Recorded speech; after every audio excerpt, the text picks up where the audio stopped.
Sebenarnya masih banyak orang yang tak pantas diikuti oleh harta. Jadi harta itu nggak pantas kalau menempel kepadanya. Dia nggak pantas didatangi oleh harta.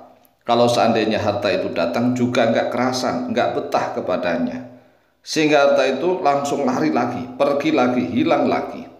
Oleh sebab itulah, persiapkan dirimu agar menjadi orang yang pantas diikuti oleh harta benda, sehingga Anda menjadi orang yang kaya raya. Assalamualaikum warahmatullahi wabarakatuh.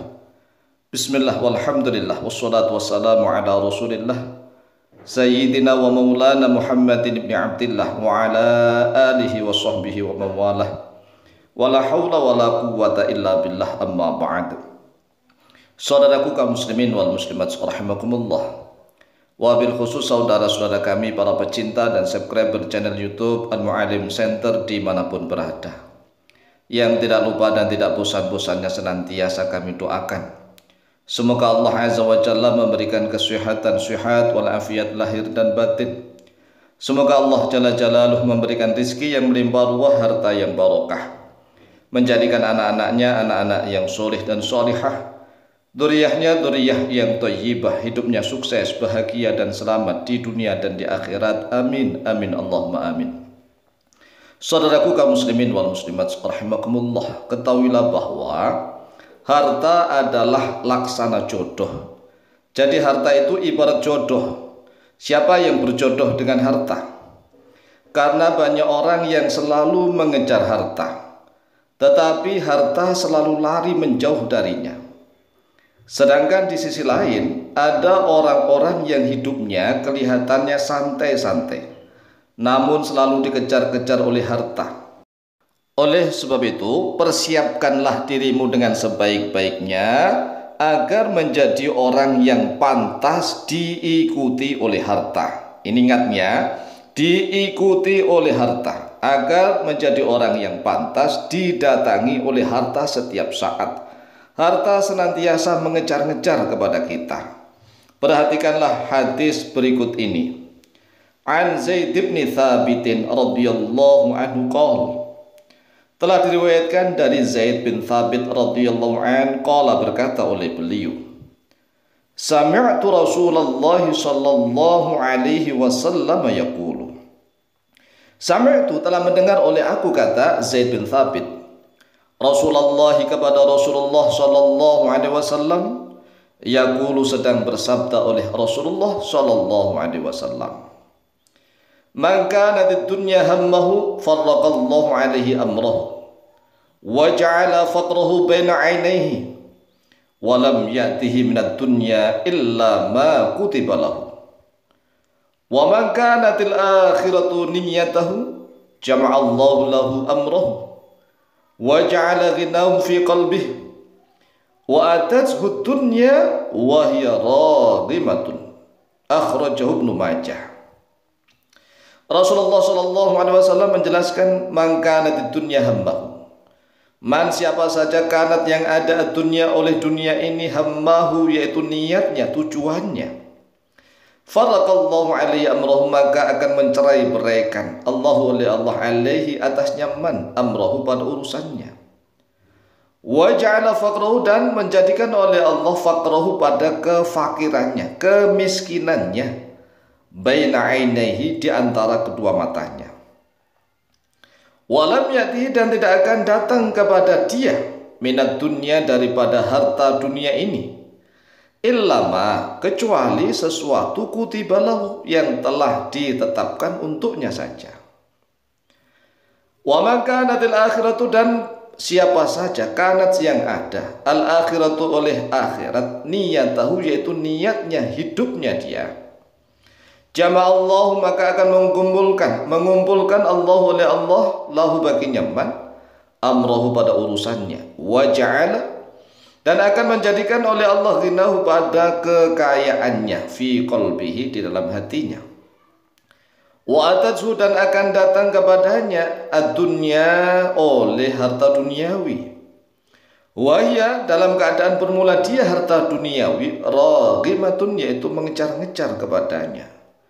Jadi inilah resep rumus dari Rasulullah SAW agar kita menjadi orang yang pantas berjodoh dengan harta.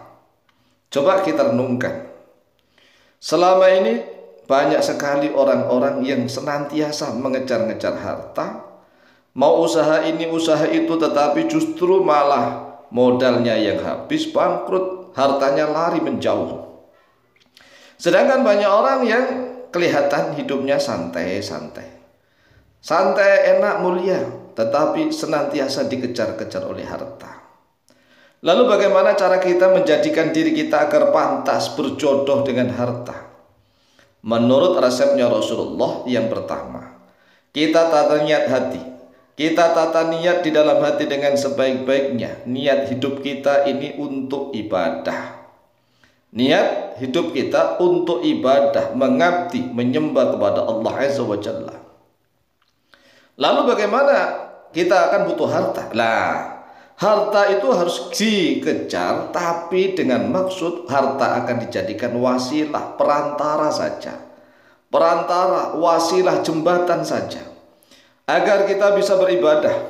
Karena kita mau sholat butuh pakaian. Ya, menutup aurat butuh pakaian butuh uang.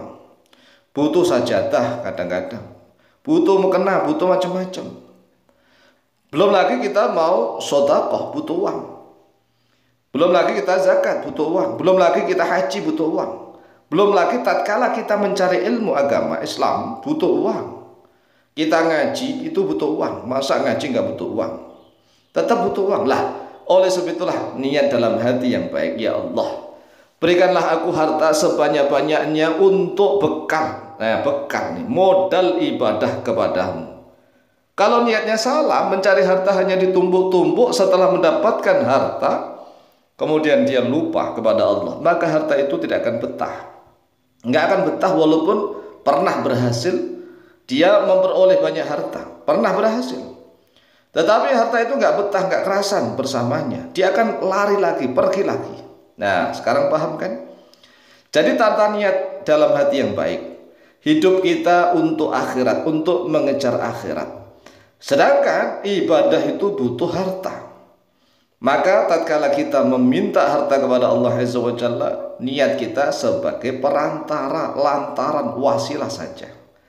Kemudian setelah Allah Azza wa Jalla memberikan harta itu, jangan lupa digunakan untuk ibadah, untuk sedekah, untuk infak, untuk zakat, untuk membantu guru-guru ngaji, untuk sedekah, infak kepada para kiai, membantu para kiai membangun pondok pesantren, dan untuk misalnya kemaslahatan umat, untuk bangun jalan, jembatan, fakir miskin, bahkan hanya untuk masjid saja loh ya.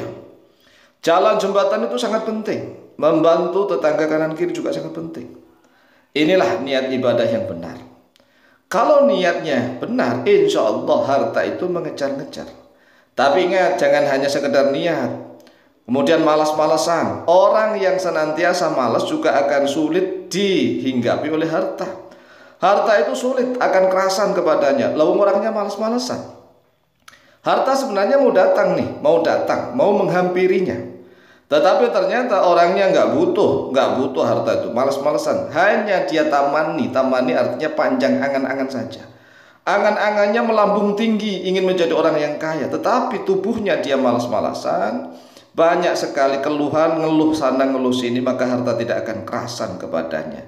Ini adalah hadis riwayat Imam Ibnu Majah, nomor hadis 4105.